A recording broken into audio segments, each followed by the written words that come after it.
Te glorificamos, Señor, y te damos gracias porque podemos ir en esta hora a tu palabra, ninguno de nosotros siendo dignos ni merecedores de ella. Señor, tú nos das libre acceso a ella.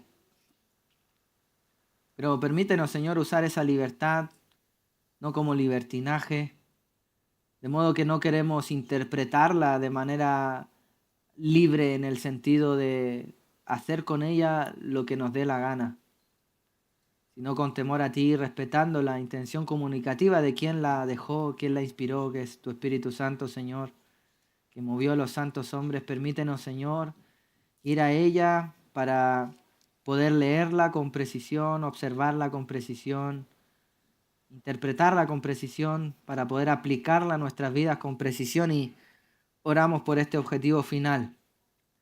No solo queremos entenderla en esta hora, sino también que esto nos empuje a un cambio de vida, a que sea una coherencia en nuestra vida, en nuestra manera de vivir, todo aquello que profesamos creer. Usa tu palabra, Señor, para el propósito que tú la dejaste, Señor, que es guiarnos a los que somos hijos tuyos a caminar en santidad en tus caminos. También trae salvación por medio de ella si es que hay alguien que lo necesita. Y te pido, Señor, que tú puedas usarme, que estés por encima de mi pecado, de mi debilidad. Señor, que puedas usarme para hablar con precisión y firmeza lo que debe ser expuesto como una verdad absoluta, que es tu palabra. Pero también, Señor, que pueda reflejarlo en amor, no divorciado del amor, por supuesto. Permíteme adorarte así en esta hora, Señor, y también permite a mis hermanos concentración, frescura mental en ese sentido para poder abrazar tu palabra, y que así, ya seamos predicando o recibiendo tu palabra, podamos adorarte, siendo tierras fértiles donde la semilla de tu palabra penetra y da fruto a 30, 60 o a 100 por uno conforme a tu voluntad. Cumple tu propósito, Señor. Oramos en Cristo Jesús. Amén. Permítame iniciar dando un dicho popular que dice, a ver si es tan popular aquí: no todo lo que brilla es... se conoce, muy bien. No todo lo que brilla es oro, ¿verdad? Y hoy en día, con tanta imitación de diferentes procedencias, ¿cierto? Hay oro de toda clase. Oro falso, o oro que no es tan oro, pero es bañado en oro. Oro de diferentes quilates y cosas que parecen oro o imitación del oro. Vendrá de Vietnam, de China, de quién sabe dónde, pero no es oro. Pero luce como oro, pero no es oro, ¿verdad? ¿Y qué manera tenemos de comprobar que algo es oro? Bueno, en algunos casos, si tú eres alguien que no conoce mucho de oro, pues tienes que llevarlo a un especialista, alguien que lo va a medir, alguien que quizás por medio de una maquinita que detecta cierto tipo de metales, te van a poder pasar algo así como un escáner que te va a arrojar si algo verdaderamente es oro. Y en muchos casos, quizás alguno de nosotros podemos tener en casa alguna joya, prenda que parece oro, pero que no es oro, ¿verdad? Recuerdo que era niño y tenía algo que creía que era oro, y lo tuve como par de años hasta que alguien me dijo, pues eso no es oro. Y yo todos esos años engañados. ¿Por qué? Porque otra vez, parecía ser como que era, pero no lo era. Tú, a la hora de pasar las pruebas y los exámenes, pues se demostró que eso no era. En mi caso, tristemente, fui defraudado. Qué mal. Gracias a Dios fue un regalo, no tuve que pagar por ello, si no hubiese sido estafado, no solo engañado, ¿verdad? Pero otra vez, con esto estoy tratando de ilustrar que hay muchas cosas que parecen ser, que pueden tener la apariencia de, sin embargo, a la hora de comprobarlo y de verdad verificar la autenticidad de dicho objeto, en este caso del ejemplo de la ilustración del oro, comprobamos que no lo es. Y esto también acontece en la vida del cristiano. Esto también acontece no solo en la vida del cristiano, sino en la cristiandad misma.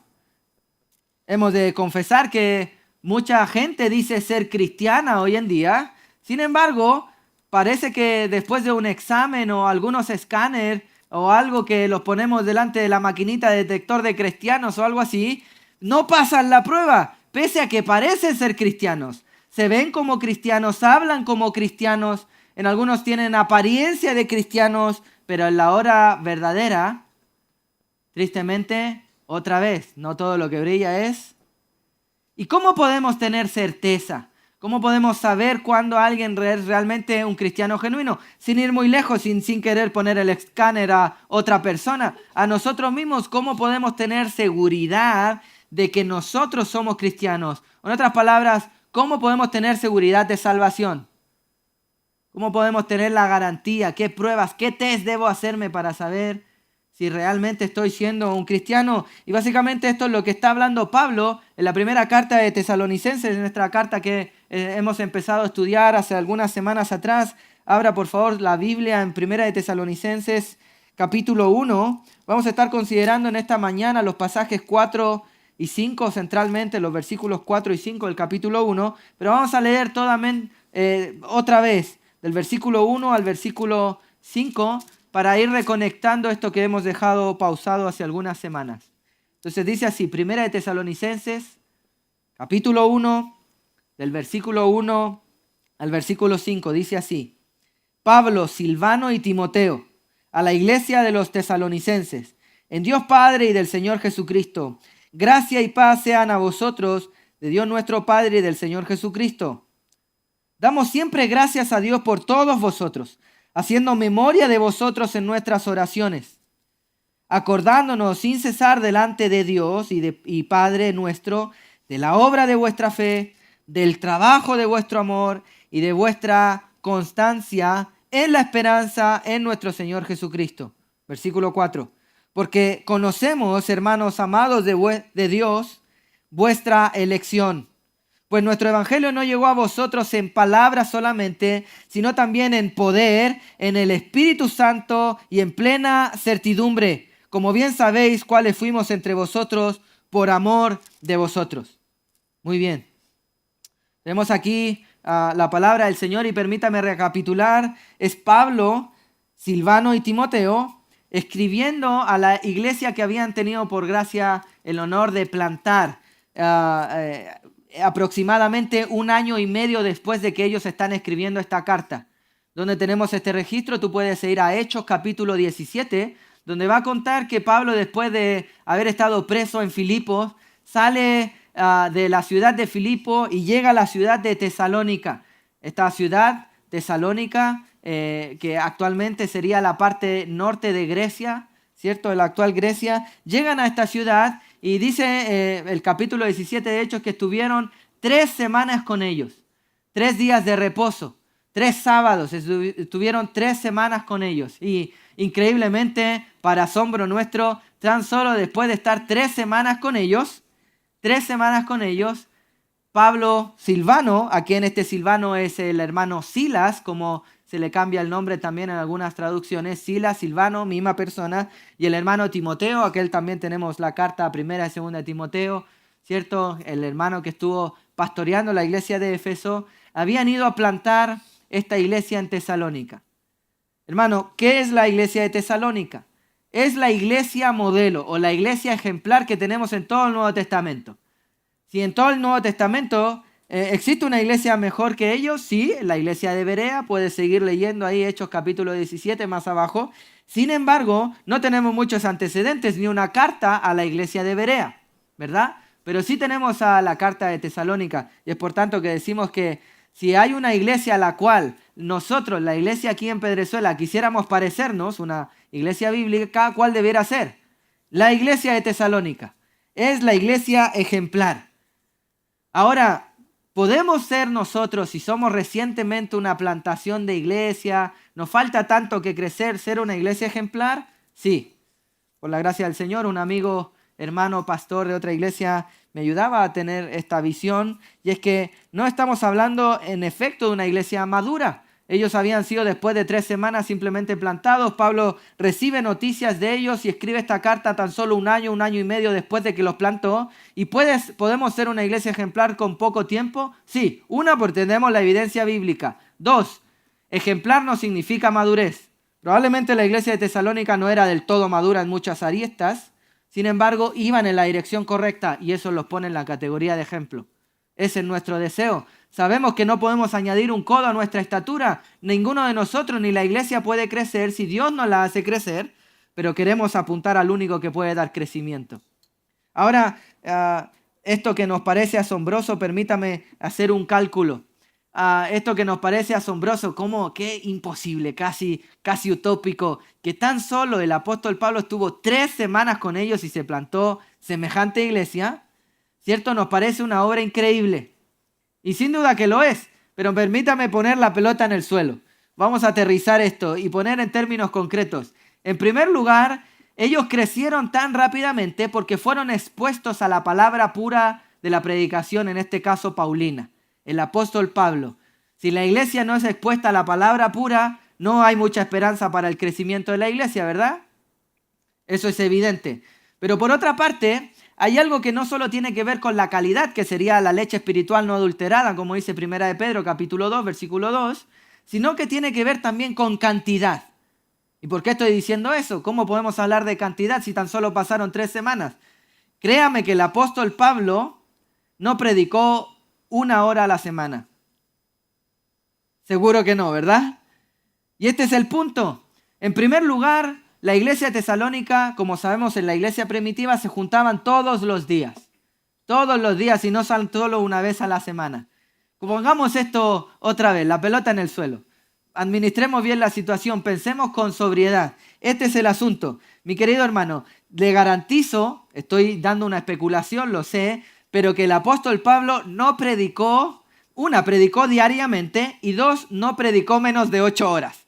Ese hombre que era un trabajólico, un amante de su Señor en este sentido, créame que estaban comiendo y estaban compartiendo de la palabra del Señor. Estaban haciendo y hablando todo el tiempo de la palabra del Señor. Eso es lo que nos registra la palabra en Hechos. Y sabemos que Pablo a tiempo y fuera de tiempo predicaba la palabra del Señor. Entonces, si tú lo pones simplemente a 8 horas de predicación diaria, tú tienes que multiplicar 8 por 7 y te van a dar 56 horas semanales. Y si lo multiplicas por las 3 semanas que estuvieron 168 horas por lo menos expuestos a la palabra pura de la palabra del Señor. 168 horas. Ahora, compita eso con 1 hora semanal. 1 hora semanal que normalmente, tristemente, muchos de los cristianos es todo lo que tienen de palabra del Señor. Porque tristemente muchos no estudian la palabra en su casa. Y eso contando que vengas todos los domingos del año. Hay 52 semanas en un año. Por lo tanto, si tú solo te expones 1 hora, y hay algunos que reclaman ya por 1 hora de predicación en el culto, si no estudiamos la palabra en la iglesia, ¿dónde? ¿Verdad? Pues 1 hora de predicación por 52 semanas son 52 horas. 52 horas versus las 168 que tenían. Es decir, Pablo estudió en 3 semanas lo que algunos cristianos hacen en 3 años y medio. Pablo estudió en 3 semanas lo que algunos cristianos, tristemente el promedio, o más que el promedio, estudia en 3 años y medio. Ahí está la relación del fruto. ¿Queremos crecer espiritualmente como iglesia? Pues 2 conceptos. Primero, estar expuestos a la leche espiritual no adulterada para que, como dice 1 de Pedro 2:2, para que mediante ella crezcamos para salvación, crecimiento espiritual. Dios usa su palabra para dar crecimiento espiritual. Y en segundo lugar, ¿queremos crecer? Bueno, gloria al Señor. Debemos no solo tener en calidad, sino en abundancia la palabra del Señor y que en abundancia more en nuestros corazones. Y eso va a generar una iglesia de Tesalónica. Una iglesia ejemplar, una iglesia modelo bíblicamente hablando. ¿Se da cuenta usted? Otra vez, permítame continuar. Entonces Pablo plantaron esta iglesia y la situación es que tuvieron que salir huyendo de esta iglesia rápidamente y habían apresado a algunos hermanos como Jasón y Pablo tenía mucho interés en saber qué había acontecido con la iglesia de Tesalónica, de esta iglesia que tuvieron que tener una despedida más o menos abrupta. ¿Qué sucedió con ellos? ¿Seguirán vivos? ¿Seguirán congregándose? ¿Seguirán persistiendo en la fe? ¿Será que Jasón está preso o ya salió? ¿Lo habrán matado o sigue vivo y predicando el evangelio? ¿Qué ha sucedido? Entonces Pablo envía a Timoteo y a Silvano probablemente como una comitiva para saber qué había acontecido con la iglesia en Tesalónica, y afortunadamente ellos vuelven con buenas noticias. La iglesia sigue viva, la iglesia sigue perseverando, sigue progresando en la fe. Qué buenas noticias para Pablo, y es por eso que en el versículo 2, después de la salutación, comienza a dar gracias a Dios por todos los de Tesalónica. Daban gracias al Señor, y aquí estuvimos viendo, ¿cierto?, algunos elementos que nos hablaban de la gratitud. La gratitud. Estuvimos viendo en dicha predicación que la gratitud no depende de elementos externos. Si Pablo hubiese basado su gratitud en elementos externos, él no podría haber dado muchas gracias, estaba preso, tuvo que salir arrancando y tantas otras cosas, sino que hemos de examinar incluso por aquello que los cristianos damos gracias. Muchos de nosotros solo damos gracias por el alimento, por el abrigo, por la comida, por el trabajo, por lo que fuese. Y no estamos diciendo que no es un motivo de gratitud, pero si nuestra gratitud solo depende de las cosas externas, cuando no tengas trabajo, ¿no vas a agradecer? Cuando no haya tanto abrigo, ¿no vamos a agradecer? No. Siempre damos gracias al Señor en términos espirituales, y la gratitud que tenía Pablo por los tesalonicenses, estoy yendo rápido para hacer este resumen, mi querido hermano. Versículo 3, lo puedes ver, porque él daba gracias sin cesar delante de Dios por tres razones puntuales en la vida de los tesalonicenses. Una, por la obra de su fe, la obra de vuestra fe. La segunda razón por la que daba gracias, por el trabajo de vuestro amor, la obra de vuestra fe, es decir, el resultado que producía una fe genuina. El trabajo era algo que veíamos en la palabra original que implicaba el desarrollo de cosas que no eran tan agradables de hacer. Sin embargo, lo hacían por el amor, en este caso al Señor. El trabajo de vuestro amor y por vuestra constancia, la perseverancia que tenían los tesalonicenses en que el cristianismo para ellos no fue una cuestión circunstancial de emociones. No fue que tuvieron ganas de ir al domingo y después se les quitaron las ganas y estuvieron un periodo en Egipto, como algunos suelen decir. No. Había evidencia de su fe genuina. ¿Por qué? Porque perseveraban. ¿Por qué sabemos esto, mi querido hermano? Porque a los que Dios llamó, a esos también Él guardó y los hizo perseverar hasta el día de Cristo. ¿Por qué? Porque esa es nuestra convicción. Filipenses capítulo 1, versículo 6. Dios no va a iniciar una obra y te la va a dejar ahí inconclusa. Dios la inicia y Dios la perfecciona. Dios la termina. Dios garantiza nuestra santificación. Dios garantiza nuestra salvación. Gloria a Dios. Esa, por lo demás, es nuestra esperanza. Nuestra esperanza en el Señor Jesucristo, en que un día, por su gracia, todo esto se acabará. Ya no lucharemos más con los pensamientos que tenemos, con los sentimientos erróneos que tenemos. El crujir de dientes se acabará cuando estaremos en su presencia. Y así llegamos al versículo 4 y versículo 5, que es lo que nos vamos a centrar en esta hora más puntualmente, mi querido hermano. Y el punto es que aquí estamos hablando porque Pablo daba gracias y tenía esta gratitud genuina, la cual nos llama a nosotros a analizar nuestra gratitud, que sean gratitud con motivaciones bíblicas. Y esta gratitud también Pablo la tenía en relación a ¿qué? Algo que nos señala en el versículo 4. Porque él conocía, porque conocemos, él, Pablo, Silvano y Timoteo, conocían que los hermanos amados de Tesalónica, en este caso, los amados hermanos de Dios, ellos habían sido amados por Dios, y ellos, por tanto, como habían sido amados por Dios, tenían evidencia de la elección soberana que Dios había tenido por los de Tesalónica. Y estuvimos deteniéndonos en esto, mi querido hermano, y hablábamos la siguiente oración. No importa cuán alto concepto tengas tú de Dios, siempre necesita ser elevado. No importa cuán bien pienses de Dios, Dios sigue siendo más alto de lo que tú piensas. Él es eterno y soberano creador. No importa cuán soberano creas tú que es Dios, Dios es más soberano de lo que tú alcanzas a dimensionar. No importa cuán santo pienses que Dios sigue siendo más santo. ¿Por qué? Porque es eterno. No lo podemos comprender aún en nuestra mente limitada y pecaminosa. Y eso es lo que siempre debe ser un ejercicio para nosotros. Debemos elevar el concepto de Dios, debemos elevar la conciencia de Dios en nuestra mente y corazón, siempre. No importa cuán alto lo tengas, siempre hay más que crecer. No pretendemos nosotros haber ya alcanzado la estatura perfecta del varón de Cristo, sino que el Señor sigue trabajando en nosotros, ¿verdad? Ninguno perfecto todavía, ¿verdad? Si no, ya nos hubiese llevado el Señor a su presencia. Este es el punto.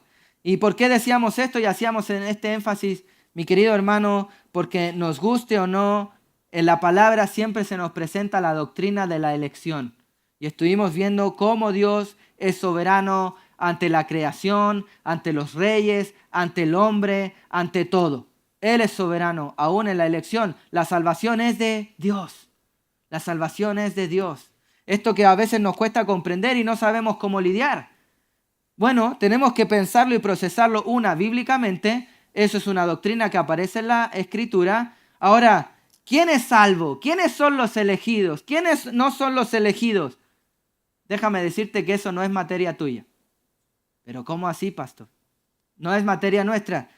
Permíteme explicar el texto y vamos a llegar ahí y responder esta pregunta. Dice el versículo 4 que Pablo conocía la elección soberana que Dios había hecho de los tesalonicenses.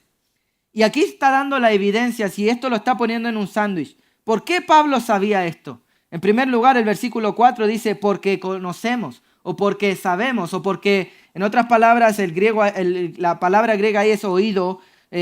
Tenemos evidencia, tenemos comprobación de que ustedes han sido salvos. ¿Cuál había sido la comprobación? Lo que mencionó en el versículo anterior. Tenía evidencia, ¿por qué?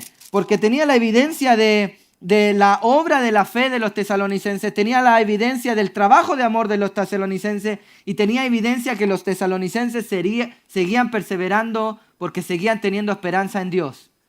Una evidencia en la salvación de alguien va a ser la obra de su fe. La fe sin obra es, ¿quieres conocer a alguien? Ve lo que hace, ve lo que habla. No, pero si no conocemos los corazones. No conocemos los corazones. Dicho popular, rostros vemos, corazones no. No sabemos, no conocemos. En efecto, sin embargo, por sus frutos los conoceréis. Y por de la abundancia del corazón habla la boca. ¿Quieres conocer qué tiene alguien en el corazón? Escúchalo. ¿Y qué hacen los cristianos? ¿Qué seguían haciendo los de Tesalónica? Seguían adorando al Señor. Seguían trabajando, seguían teniendo frutos visibles. De modo que Pablo pudo comprobar que ellos habían sido escogidos por Dios. No fue tarea de Pablo discernir eso previamente. Pablo no andaba con un detector de ¿será este escogido? No. Pablo predicaba a todo el mundo. Y él podía ver la garantía de la salvación en las personas porque podía ver la obra de su fe, el trabajo de su amor y la esperanza que ellos tenían, si la guardaban o no. Evidencia de salvación. Los de Tesalónica no eran solo gente que aparentó ser cristiana y después de 3 doritos o 5 minutos después dejó de serlo. No, ellos pudieron comprobar que los de Tesalónica eran verdaderamente salvos, por tanto habían sido verdaderamente escogidos del Señor. ¿Se fija usted? Y ahora en adelante, hermanos, es importante entender esto, porque pese a que he mencionado ese 3 elementos anteriormente, la obra de fe, el trabajo de amor y la constancia, la perseverancia que tenían por confiar en Cristo, ¿verdad? Del versículo 5 en adelante, Pablo va a seguir mostrando evidencias o elementos que son evidencia en la salvación de alguien. ¿Cómo podemos comprobar si alguien es verdaderamente salvo? No es solo si me dice Señor, Señor. ¿Recuerda usted este pasaje que Jesucristo dice? No todo el que me dice Señor, Señor entrará en el reino de los cielos, sino ¿quién? El que hace la voluntad de mi Padre, es decir, el que tiene obras de su fe, el que tiene trabajo de su amor, el que guarda la esperanza de manera constante, no solo el que lo hizo por 5 minutos de emoción. ¿Está entendiendo usted, mi querido hermano? Estoy lográndome explicar. Dice, versículo 5, después de haber hablado de que tenían certeza de la elección de los tesalonicenses, va al versículo 5 y comienza a dar razones. Se fija usted cómo parte la palabra pues, causa, consecuencia, pues. Nuestro evangelio no llegó a vosotros en palabras solamente, sino también en poder. En poder, en el Espíritu Santo y en plena certidumbre. Analicemos eso. Pablo está dando, tenemos evidencia de que sois elegidos del Señor por vuestra obra de fe, el trabajo de amor, la constancia que tenéis en la esperanza en Jesucristo, pero también tenemos otra evidencia de que sois cristianos. Y es que sabemos que sois cristianos porque nuestro evangelio, fíjese usted como dice Pablo. Pablo tenía tan arraigado el evangelio de Jesucristo que dice nuestro evangelio y no el evangelio de Jesucristo. Pablo tenía esta coherencia en su vida, de modo que él podía decir, como dicen otros pasajes de la palabra, sed imitadores de mí, como yo soy de... Había plena coherencia. Ya no vivo yo, sino que Cristo vive en mí. Filipenses, Pablo mismo escribiendo. De modo que él tenía tan arraigado en su vida el evangelio de Jesucristo que habla que es su propio evangelio. ¿Se da cuenta usted? Ahora, tenemos algunas maneras de hablar de esto. Si tú no quieres decir mi evangelio y ser un hereje, pues tiene que tener coherencia el evangelio de Cristo con tu vida. Si no, estás blasfemando el evangelio. ¿Estoy explicándome bien, querido hermano? El punto es aquí coherencia en tu vida. Y este es el primer elemento. Hay mucha gente que dice, sí, yo soy cristiano, cristiano. Y luego vemos su vida y dejan mucho que desear. Pues ese cristianismo no lo queremos. Ese Dios es un Dios falso. Porque si no tiene el poder para transformar tu propia vida, ¿de qué poder estamos hablando? No todo el que me dice Señor, Señor, no todo el que lo que brilla es oro, no todo el que dice ser cristiano es garantemente un cristiano. ¿Cómo podemos comprobar, por tanto, si es un cristiano? Por la coherencia de su vida, por el fruto, la vida de piedad, no solo por sus labios. Pensemos pues en nosotros, hagamos el autoanálisis. ¿Es mi vida coherente con el Evangelio de Jesucristo? ¿Puedo decir que el Evangelio de Jesucristo es mi Evangelio? ¿Puedo decir que el Señor Jesucristo es mi Señor? ¿Que el Dios, la segunda persona de la Trinidad, Dios mismo, es mi Dios? Si tú no puedes afirmar eso, no eres un cristiano. Tienes que arrepentirte. Clámale al Señor y pide que te salve. Y que su Evangelio, como dice Pablo aquí, no solo llegue con palabras. No con palabras solamente. No con teoría y habladuría solamente. Fijémonos, versículo 5, Pablo dice, nuestro Evangelio no llegó a vosotros en palabras solamente. Permítanos aclarar esto. Por supuesto, no está diciendo que el Evangelio no debe hablarse. Sí, todo aquel que dice que hemos de predicar simplemente con la conducta, pues está omitiendo algo importante, y es que hemos de predicar el Evangelio. Dios quiere que la gente se salve por medio de la locura de la predicación, y para eso hay que hablar. Para eso hemos de predicar. No podemos estar omitiendo y no usar todos los recursos que el Señor nos dio, y la boca es el transmisor por excelencia de un mensaje. Sin embargo, lo que está diciendo aquí y el énfasis es que no solo se los anunciamos y predicamos con los labios, sino que llegó con algo más, que es poder, sino también con poder. ¿Se fija usted? Ahora, ¿cuál es este poder? Nuestro evangelio, o el evangelio de Cristo, no llegó a los oídos de los tesalonicenses simplemente con palabras teóricas de parte del apóstol Pablo, sino que llegó con poder. ¿Y cuál poder? El del Espíritu Santo y en plena certidumbre. El del Espíritu Santo. ¿Y cuál es este poder? ¿Cuál es este poder que viene del Espíritu Santo? Algunos que ya están y tienen más familiarizado este pasaje probablemente estén pensando en un pasaje muy conocido que a muchas agencias misioneras lo recitan, para algunas también se olvidan de lo que implica este pasaje, y estoy hablando puntualmente de Hechos 1:8. Hechos capítulo 1, versículo 8, puedes abrir tu Biblia ahí, en Hechos capítulo 1, versículo 8. El Señor había resucitado y les está prometiendo a los discípulos que va a venir el Espíritu Santo.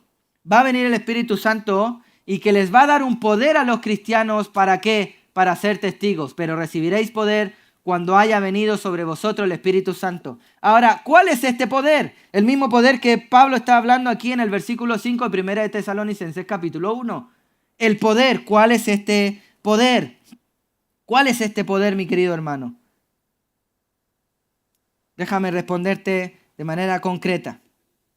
El poder, este poder que Pablo está hablando, es el poder del Espíritu Santo, que da el Espíritu Santo, es el poder de la palabra de Dios. Es el poder del Evangelio. Pero ¿y por qué estás diciendo eso? Permíteme poner todo esto en contexto en el pasaje de Hechos. Lo que sucede es que Lucas, que está escribiendo Hechos, en primer lugar escribió el Evangelio de Lucas para que la gente conociese la vida y obra de Jesucristo. Pero Lucas escribe el volumen 2 llamado Hechos de los Apóstoles, donde escribe qué pasó a causa de la predicación y la persona de Jesucristo, qué repercusiones tuvo, cuáles fueron las consecuencias de la vida y obra de Jesucristo que se expone en el Evangelio de Lucas, qué aconteció después, qué pasó con la iglesia, cómo continuó la obra. Y aquí voy a lanzar una frase que está al borde de la herejía. Levante la guardia, filtre por favor. La obra de Cristo en algún sentido está a la misma vez conclusa como inconclusa. Uy, ¿de qué está hablando? La obra de Dios por medio de Jesucristo está conclusa. ¿Por qué? Porque la redención ya terminó. Él ya nos salvó. No hay nada que agregar. Todo aquel que quiera agregar algo a la cruz de Cristo es un hereje. Porque lo que está diciendo es que la cruz de Cristo es insuficiente. Es insuficiente para la salvación. Solo somos salvos por medio de la gracia que se nos da por medio de la fe y creemos en Jesucristo. ¿Verdad? Por gracia somos salvos. Efesios 2, 8 y 9 o al 10. ¿Verdad? Dios vino e inició y culminó la obra de salvación y redención en la cruz del Calvario. Sin embargo, la obra de predicación y la obra del alcance de esa salvación todavía no ha terminado. Dios ha dejado su espíritu para concluir dicha obra, para que por medio de la iglesia se siga extendiendo esa verdad a todos aquellos que no la conocen. De modo que la obra de Cristo fue iniciada, consumada en la cruz del Calvario, pero ha de seguir siendo concluida o extendida por medio de la iglesia. ¿Qué estoy diciendo? La obra física de Cristo encarnado terminó, pero la obra espiritual de Cristo por medio de la iglesia comenzó cuando Él ascendió al cielo. La obra de redención de Cristo ha terminado, está conclusa, pero la obra de evangelización por parte de la iglesia todavía no. Hemos de seguir predicando, ¿verdad? La obra de Cristo ha sido consumada en la cruz del Calvario, pero nosotros somos los encargados de acercar o llevar la obra de Cristo a los corazones de todos aquellos que no la conocen. En otras palabras, lo que estoy diciendo, Cristo subió al cielo, pero la iglesia se quedó en la tierra. Y hemos de continuar la obra del Señor. No porque hay algo más que agregar, sino porque hemos de seguir anunciándola. Esa es la función de la iglesia, ser columna y evaluarte la verdad, 1 Timoteo 3:15. ¿Se fija usted? Entonces, habiendo dicho eso, el Señor está diciendo, pero recibiréis poder cuando haya llegado sobre vosotros el Espíritu Santo. Permítame otra vez hacer una detención. No pierdan en mente que estamos estudiando 1 Tesalonicenses capítulo 1, versículo 5. Que está hablando sobre el poder que viene por el Espíritu Santo. Pero quiero darte evidencias de por qué ese poder es la palabra del Señor o es el Evangelio. El Señor les promete que va a llegar esto, el Espíritu Santo. Desde el versículo 6 puedes comenzar a leer, por ejemplo. Sin embargo, en el versículo 6, uno de los discípulos se le acerca, estaban reunidos y le preguntas al Señor, ¿restaurarás el reino de Israel en este tiempo? Recuerde usted que los discípulos y los judíos estaban esperando esta promesa que es anunciada del Antiguo Testamento de que el Señor restaurará el reino de Israel. Y esto todavía no acontece, pero acontecerá, sucederá. Así lo creemos en la segunda venida de nuestro Señor Jesucristo. Pero esto no es una pregunta muy torpe de parte de los discípulos. Después de todo, ellos habían visto al Mesías resucitado. Están viéndolo resucitado, están viendo que cumplió todas las profecías y le están preguntando genuinamente, ¿va a acontecer esto ahora? Y el Señor les responde, versículo 7, no os toca a vosotros saber los tiempos ni las sazones que el Padre puso en una sola potestad. En otras palabras, Jesucristo le responde a ellos, no es negocio suyo. No es tema suyo saber cuándo el Señor restaurará o hará cierto tipo de cosas. ¿Cuándo comienza el milenio? Sabemos que va a comenzar, pero no cuándo. Sabemos que Jesucristo va a volver, pero no sabemos cuándo. No es trabajo nuestro intentar averiguarlo y algo así, ¿verdad? Como tampoco es trabajo nuestro saber quiénes son los elegidos de Dios. ¿Cuál es nuestro trabajo? Predicar.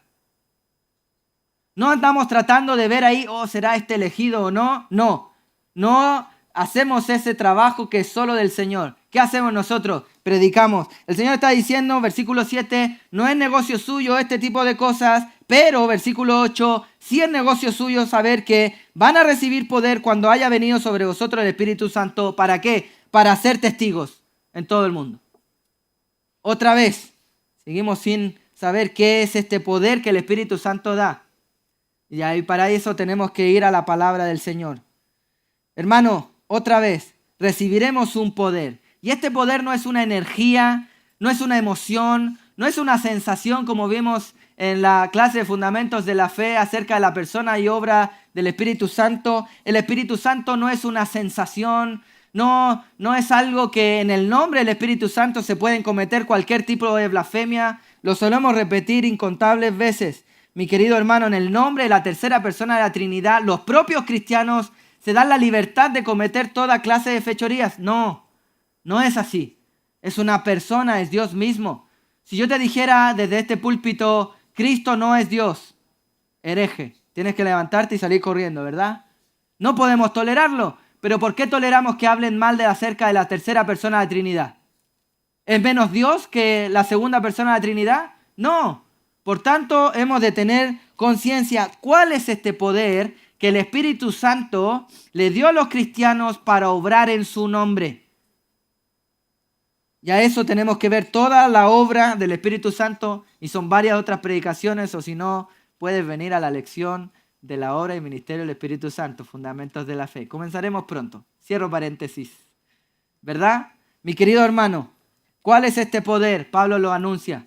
El mismo apóstol que está usando la palabra poder del Espíritu Santo en 1 Tesalonicenses capítulo 1, versículo 5, por ejemplo, dice acerca del poder. Dice acerca del poder. Permítame leer Romanos. Porque no me avergüenzo del evangelio, porque, ¿conoce ese pasaje? Romanos 1:16. Porque no me avergüenzo del evangelio. ¿De qué está hablando? Del evangelio. Romanos 1:16. El evangelio, no me avergüenzo del evangelio, porque es poder de Dios para salvación. ¿Qué es poder de Dios para salvación? El evangelio. ¿Dónde está el evangelio? En su palabra. ¿Cuál es el poder que el Espíritu Santo dejó a los cristianos? La palabra de Dios. ¿Por qué? Porque Él inspiró la palabra del Señor, y es esta palabra la que discierne los corazones, la que penetra más hondo que cualquier espada de doble filo, la que discierne los pensamientos del corazón y puede transformar un corazón. Y como dice en el Antiguo Testamento, puede transformar un corazón de piedra en un corazón de carne. Como decía un muy buen teólogo, Dios te va a operar a pecho abierto. Va a hacer una operación de corazón abierto en tu ser. El Espíritu Santo te va a operar, te va a regenerar, te va a salvar. Esa es la obra del Espíritu Santo. Pero el bisturí que usa para partirte el corazón es su palabra. ¿Qué es lo que tiene el poder, lo que tiene el filo para transformar los corazones? La palabra del Señor. No es una energía, no es mi chaqueta que si me la saco y la arrastro aquí todos ustedes se van a caer. No es mi soplo santo, no es la risa santa. No, es la palabra del Señor. ¿No conoces la palabra del Señor? Eres un cristiano sin poder alguno. ¿Qué es lo único que tiene el poder para transformar un corazón? La palabra de Dios. Y este es el asunto. Volvamos por favor a Tesalónica. Tesalónica, eso es lo que está diciendo Pablo. Porque conocemos, hermanos, vuestra elección. Tenemos la evidencia de vuestro fruto, la obra, ¿cierto? El trabajo de vuestro amor, la esperanza, la constancia. Pues nuestro evangelio, ostras, misma palabra. ¿Se da cuenta de lo que está hablando ahí? Del poder del evangelio, porque nuestro evangelio no es un evangelio simplemente de palabras. Eso es lo que está diciendo el apóstol Pablo. Nuestro evangelio no llegó a vosotros en palabras solamente, sino también en poder. El poder del evangelio real va a transformar tu vida. Si tú verdaderamente has sido expuesto al poder de la palabra del Señor, si tú verdaderamente no has resistido el poder del Espíritu Santo, como vimos en Fundamentos de la Fe, tú puedes no obedecer, puedes entristecer, puedes otra vez valga la redundancia, no obedecer al Espíritu Santo, si tú realmente has aceptado, tú has recibido, esta palabra de recibir es abrazar las verdades del poder del Evangelio, tu vida va a cambiar. Es imposible que quede igual. Imposible. Si tú realmente has aceptado el Evangelio de Jesucristo y ese Evangelio tiene un poder sin igual que va a transformar tu vida. ¿De qué estamos hablando? De al que era mentiroso, lo hace honesto. Al que era engañador de su mujer, lo va a hacer fiel. Al que era un drogadicto, lo va a hacer adicto al Señor, a su palabra o algo así. Él va a transformar tu vida. El Evangelio de Jesucristo no es simplemente teorías profanas y habladurías. Debe haber una evidencia. ¿Dónde? En nuestras vidas. ¿Por qué? Porque el Evangelio es poder. Un poder de transformación. Un poder que había chocado a los de Tesalónica y que los había hecho cambiar de los ídolos paganos al único Dios verdadero. Que los había dejado de abrazar el judaísmo y la salvación por obras, abrazar la salvación por gracia. Ese fue el Evangelio que Pablo estaba seguro que había llegado a la vida de los tesalonicenses. Pregunta, ¿es este el Evangelio que tú has abrazado? Si tú lo has abrazado, tiene que haber evidencias en tu vida. No todo lo que brilla es oro. No todo el que dice ser cristiano es cristiano, sino el que hace la voluntad del Señor. Sino el que ha transformado su vida a la voluntad del Señor. Ese es un cristiano. No, pastor, usted se lo está inventando.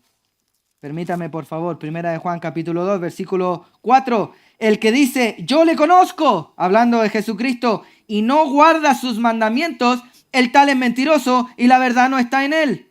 Versículo 5. Pero el que guarda su palabra, valga la redundancia, en otras palabras, el poder del Evangelio, el que guarda sus palabras, en este verdaderamente el amor de Dios se ha perfeccionado o ha madurado o lo ha recibido. Por esto sabemos que estamos en Él. O en otras palabras, por esto sabemos que somos cristianos. Versículo 6. El que dice que permanece o que tiene una esperanza constante como la tenían los de Tesalónica, que nos muestra el versículo 3. El que dice que permanece en Él, ¿qué pasa con él? Debe andar como Él anduvo. ¿Por qué? Porque el poder del Evangelio no le deja andar en pecado, sino que lo hace caminar en santidad. ¿Se fija usted? La evidencia de que eres un cristiano genuino no es que si dices ser cristiano, sino que tu vida ha sido transformada por el poder del Evangelio.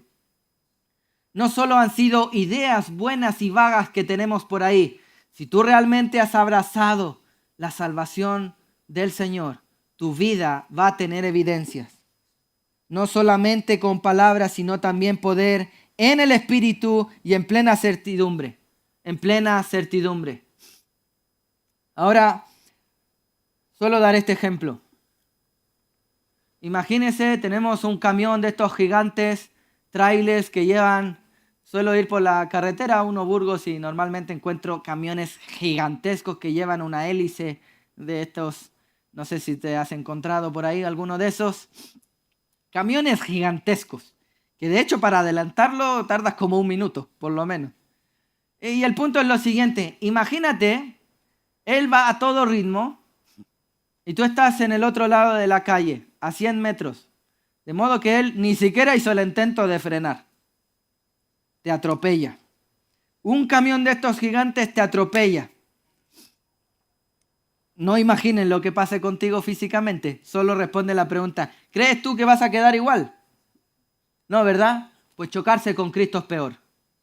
Chocarse con el poder del Evangelio no te va a dejar igual. Va a transformar tu vida. No puedes seguir caminando y pecar cómodamente si tú has conocido el poder del Evangelio. ¿Cuál es el poder del Espíritu Santo? La palabra del Señor, que el propio Espíritu Santo va a inquietar en tu corazón, de modo que ni siquiera pecar tranquilo vas a poder. Ni siquiera pecar a gusto vas a poder, si es que tú has creído en el poder del Evangelio. De modo que este poder va a ser tan fuerte en tu vida y tu corazón que vas a terminar diciendo, me rindo a mi voluntad, haz con mi vida lo que tú quieras. Ese es el poder que Pablo está hablando. ¿Cómo sabemos que hay un cristiano verdadero? Alguien que ha renunciado a su vida y ha recibido el poder del evangelio que transforma las vidas. Otra vez, no solo con palabras, sino también en poder y en el Espíritu Santo y en plena certidumbre. Permítame apuntar esto que está diciendo Pablo, en plena certidumbre. En plena certidumbre.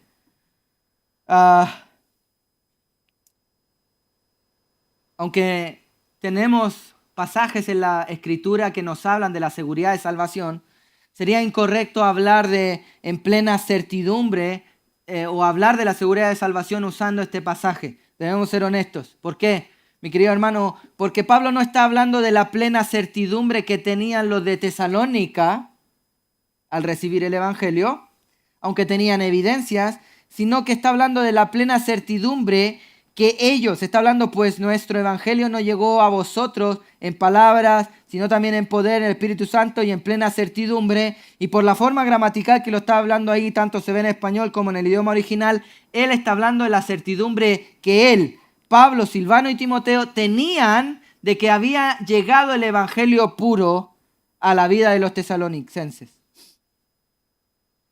Esto es la verdad de lo que está señalando ahí la Escritura. Y el punto es que ellos tenían plena certidumbre, Pablo, Silvano y Timoteo, de que habían predicado la palabra con poder. De que habían predicado la palabra con poder. ¿Y por qué tenían esta certidumbre? Porque el evangelio que ellos practicaban o platicaban o predicaban, es decir, el evangelio que ellos hablaban, ellos también lo vivían. Había evidencias de dicho poder en sus propias vidas. Tanto así que después está hablando de bien sabéis cuáles fuimos entre vosotros y está hablando de la conducta que ellos tenían. Conducta que en el versículo 6 está hablando de que los tesalonicenses imitaron. Entonces él está hablando, yo sé que hablamos con poder. ¿Por qué? Porque nuestra predicación era fiel y nuestra vida era fiel. Permítame leer simplemente un comentarista, Leon Morris, ofrece una perspectiva desde este plano. Voy a acortar su comentario sobre respecto a esta frase, pero dice, el resultado de la actividad del Espíritu Santo que obran los creyentes. Algunos han creído que aquí la certidumbre era que ellos llegaban a los creyentes cuando, la certidumbre que llegaba a los creyentes cuando depositaban su confianza en Cristo. Y obviamente, posiblemente esto no era ajeno al pensamiento del apóstol Pablo, pero su significado principal es certidumbre que el Espíritu da a los predicadores, porque Pablo estaba hablando de la forma en que él y sus compañeros supieron de la elección de los de Tesalónica. Cuando estaban predicando, estaban convencidos en sus corazones de que el poder de Dios estaba obrando, de que el Espíritu Santo estaba obrando por gracia. Hermano, esta certidumbre ha de inundar nuestros corazones cuando predicamos el Evangelio de Cristo. Debo confesar que muchas veces he predicado el Evangelio y uno tiene la tendencia pecaminosa de estar discriminando y diciendo, ay, que esta persona no, por más y más que le predicamos parece que no va a entender, parece que no es electa. Y como que queremos darnos el lujo de decir si es electo o no es electo en la obra del Señor. No, grosso error. Debemos predicar con la certidumbre de que la palabra tiene poder para cambiar a cualquier clase de persona. Esta es la certidumbre con la que Pablo predicaba y por eso que no había redarguido, no había escatimado en predicar todo el consejo de Dios a todo aquel que se movía o estaba enfrente de él. Esa debe ser la convicción de la iglesia en Pedrezuela. Otra vez, esa convicción la debemos tener, por bien sabéis cuáles fuimos entre vosotros por amor de vosotros. Mis queridos hermanos, versículo 5, y lo pongo al final aposta. Habiendo explicado todo lo que hemos explicado, vais a poder entender esto. Una evidencia de la salvación de un cristiano es que el evangelio que tiene poder ha transformado su vida, de modo que su vida es coherente con el evangelio que dice creer. Así como Pablo tenía certidumbre del evangelio, porque había transformado su vida, Pablo tenía certeza de que los tesalonicenses eran cristianos porque habían transformado la vida de los tesalonicenses. una garantía de nuestra salvación es que el Evangelio, que tiene poder, ha transformado nuestra vida. Pregunta aplicativa. ¿El Evangelio ha transformado tu vida? Estas ideas, estas palabras, esta predicación, ¿ha cambiado tu manera de vivir? Si esto no ha sucedido, en primer lugar puede ser porque nunca fuiste expuesto a la palabra del Señor o al verdadero poder, y solo a palabras de hombres, ideologías y cosas baratas. En segundo lugar puede ser porque tú te estés resistiendo. Arrepiéntete. Clamemos al Señor que transforme nuestra vida. Esto es la evidencia de la salvación genuina en nuestro corazón. Una evidencia de salvación o una evidencia de que el oro es oro es cuando es probado correctamente y testeado. ¿Cómo podemos testear la fe de un cristiano o de alguien que dice ser cristiano? Es si su vida vive en coherencia a lo que dice creer. Esto es lo que pasó en la vida de los tesalonicenses y esto es lo que estaba pasando en la vida de Pablo, Silvano y Timoteo. Mis queridos hermanos, mi querida hermana, mucha gente dice ser cristiana, pero no lo es. Hemos de comprobarlo. Hemos de pesar esto nosotros mismos en nuestro propio corazón. En nuestro propio corazón. Hay una serie en Netflix, no estoy promocionándola ni mucho menos, simplemente la uso a modo de ilustración. Se llama El gran cirujano del engaño, o podrá tener otro título, y básicamente habla de un doctor que decía hacer grandes prodigios y milagros, que operaba a la gente y hacía trasplantes de tráqueas y de otras cosas con una tecnología nueva, y era tan y tan famoso, y él tenía todo un modus operandi, de modo que pese que era un estafador y engañador, logró tapar todos estos actos de malhechores que realmente hizo. Es muy fuerte. Él cogía gente que estaba en plena necesidad, se presentaba como un salvador que les iba a trasplantar la tráquea o lo que necesitaban con una tecnología nueva, de modo que él había logrado mezclar ciertas células con algún plástico, de modo que podía generar tráqueas de plástico o algo así y plantarlas en su lugar a la gente. Y el punto era este: la gente solo lograba sobrevivir semanas o meses en el mejor de los casos. ¿Pero qué hacía este doctor para agarrar tanta fama? Hacía el trasplante y el día 2 habla o di, y empezaba y llegaba con las cámaras, llegaba con la producción de Netflix, y esto salía en el periódico, y ganaba premios de ciencia, y ganaba dinero monetario, y se supone que tenía una vida de viajes y que operaciones importantes, y que lo llamaban los presidentes de ciertos países para que fuera su doctor, etcétera, etcétera, etcétera. ¿Pero qué sucedía después de 3 doritos? 5 minutos después se mostraban las faltas y las evidencias de que realmente había sido una operación exitosa. Bueno, tristemente esto es lo que quieren muchas iglesias publicitar o promocionar o hacer algo.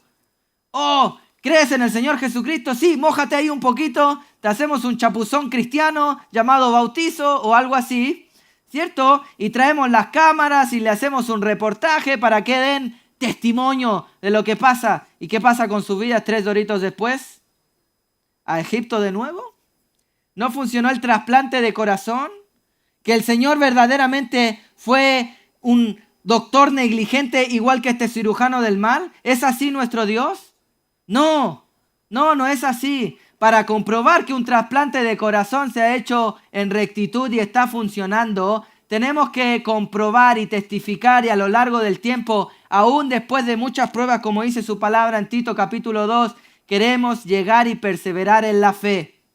Aquel que abandona la fe probablemente nunca tuvo una fe verdadera, porque todo aquel que se ha chocado con el poder del Evangelio es nueva criatura y las cosas viejas pasaron y son todas hechas nuevas. Y él puede decir que ya no vive como antes vivía en la carne, sino que ahora vive Cristo en él. Y el Señor le va transformando de gloria en gloria, de victoria en victoria. Y no estamos hablando del exitismo del mundo, sino de que Dios está ganando la guerra espiritual en nuestros corazones. ¿Por qué?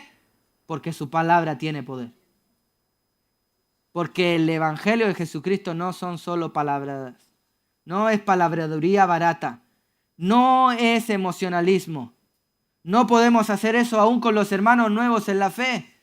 Si profesan a Jesucristo, queremos ver evidencia de su salvación, su vida, su comportamiento. Qué glorioso es cuando esto ha sucedido y podemos bautizarle en el nombre del Padre, el Hijo, el Espíritu Santo, ¿cierto? Y que reciba el don del Espíritu Santo. Y todos juntos como congregación hemos de cuidar su camino. Hemos de seguir orando para que puedan perseverar en la fe y tengamos evidencia de que es un cristiano y que no brilló 5 minutos nada más. ¿Se da cuenta usted, mi querido hermano? De esto está hablando Pablo. Pablo tenía plena certeza de la salvación, de la elección de los tesalonicenses, no porque él andaba discriminando a quién predicarle o no. Él no se dedicó a eso, él les predicó a todos. Pero él vio los resultados de la predicación, como los tesalonicenses después de 1 año y medio, y aún en medio de mucha persecución, seguían glorificando al Señor. Pablo tenía evidencia de que el poder del Señor, él tenía certidumbre de que les predicó la palabra pura del Señor y que fue con evidencia de esa obra en su propia vida. Él tenía esa certidumbre. Él sabía y los hermanos sabían cómo había sido, cómo fuimos entre vosotros. Esta frase aquí es cómo es nuestro comportamiento, nuestra manera de conducirse por amor de vosotros. Fíjese usted, Pablo tenía tanto amor por otros que se cuidaba su propia vida para dar evidencia de la obra de Cristo y no hacer tropezar a nadie. ¿Es esa nuestra actitud, iglesia? Termino. La función de la iglesia es ser columna y baluarte de la verdad, no dentro de estas 4 paredes, sino allá afuera. Por tanto, ¿cómo debe ser nuestro comportamiento afuera si queremos ser una iglesia ejemplar? Debe manifestar el poder del Evangelio que han transformado nuestra vida. Debe ser en integridad. De esta manera el mundo sabrá que somos hijos del Señor, que tenemos el poder del Evangelio con vidas transformadas. ¿Cómo podemos saber si alguien es verdaderamente cristiano? Mira su vida. ¿Podría alguien llegar a conocer a Cristo si mira tu vida? No queremos caer en el legalismo, ni mucho menos, hermano, pero, querida hermana, si una persona no cristiana viera cómo te vistes, ¿podría decir y conocer la santidad y pulcridad y pureza de Dios? Querido varón, por ejemplo, que también son ejemplos multilaterales. Querido varón, si una persona que va en tu misma carretera te ve conducir, ¿podría decir, él es diferente, camina en santidad, en integridad, en rectitud? Si te escucharan hablar, mi querido hermano, la gente podría ver que somos cristianos, que tenemos algo diferente en nuestro corazón. Que Dios nos ayude, que el Señor nos ayude a crecer en santidad y a modelar y a transmitir lo que los cristianos tenemos por defecto. Si esto no sucede en tu vida, te invito a chocarte con el poder del Evangelio. Si esto sucede en tu vida, te invito a chocarte y a continuar chocándote con el poder del Evangelio. Vamos a orar. Te agradecemos, Señor, porque aún podemos, en cierto sentido, navegar por estos pasajes también no fáciles, Señor. Hablar de la elección soberana y entenderla en su justa medida. Y hablar de las evidencias de salvación. Otra vez, Señor, para examinarnos a nosotros mismos y ver si en nosotros hay camino de perversidad. Señor, reconocemos nuestra falencia y sabemos que en tantas áreas de nuestra vida Tú has hecho una obra de gracia y nos has transformado. Pero también confesamos y sabemos, Señor, que hay tantas otras áreas de nuestra vida que necesitan seguir siendo trabajadas y redimidas por el poder de tu evangelio. Cámbianos, Señor. Transfórmanos, oh Señor. Permítenos, Señor, acercarnos a tu palabra, que es poder de salvación, de rectitud, de transformación. Permítenos conocer qué dice tu palabra en cada arista de nuestra vida. ¿Qué dice tu palabra para nosotros como esposa, como esposos, como hijos, como padres, como miembros de una congregación, de modo que nuestra vida sea transformada a ese evangelio, y ese evangelio no solo sea algo externo, lejano, sino que sea nuestro? Así como Pablo se lo apropiaba y lo vivía, que también nosotros en la iglesia de Pedrezuela pueda ser así. Que nuestro evangelio que predicamos en Pedrezuela y en España no solo sea de palabras, sino que sea en el poder del Espíritu del Señor, en un poder que transforma vidas y que trastorna ciudades, y que el mundo pueda decir: hasta aquí han llegado estos que trastornan la ciudad con el poder del evangelio. Ayúdanos a conocer tu poder, tu palabra. Oramos, Señor, por la iglesia, que esto sea una realidad en cada uno de nosotros. Todo esto te lo pedimos, confiando en el poder de tu palabra. En Cristo Jesús. Amén.